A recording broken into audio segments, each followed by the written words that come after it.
Julian Assange a encore ses partisans en Équateur. Ils sont venus manifester mercredi devant le palais présidentiel de Quito pour soutenir le fondateur de Wikileaks. Pourtant, ils ont dû partager la place avec les anti-Assange qui semblent en avoir assez de ce réfugié installé depuis 6 ans dans l'ambassade équatorienne à Londres.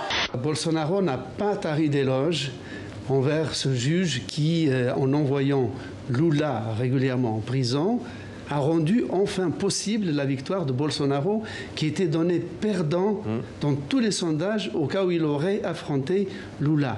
Ils ne sont que quelques centaines dans ce quartier de Karachi. Mais des manifestations comme celle-ci, il y en a des dizaines ailleurs dans la grande ville du sud du Pakistan.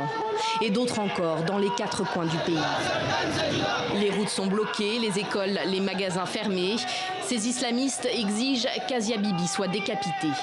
Quand on a un message de soutien du président de la République, Emmanuel Macron, qui appelle à ce qu'il y ait de la tolérance, je cite, envers les concitoyens, concitoyennes, lesbiennes, gays ou trans, ça ne va pas. On ne demande pas à être toléré, on demande à être traité à égalité, à cesser de se faire massacrer dans la rue. Au fond, il n'y a rien de grand-chose, il n'y a pas grand-chose de nouveau et qu'il y a un retour de l'homophobie que pour ceux qui croyaient que l'homophobie avait disparu. C'est intéressant de se poser la question, comment ça va finir, et puis d'enlever tout le tabou, toute la peur, tout ce qui est anti, tout ce qui est religion et superstition autour de la mort et d'en parler normalement, comme on parlerait de l'hiver, c'est la dernière saison de l'année, et après le printemps va redémarrer. C'est une série, voilà. Une série formidable.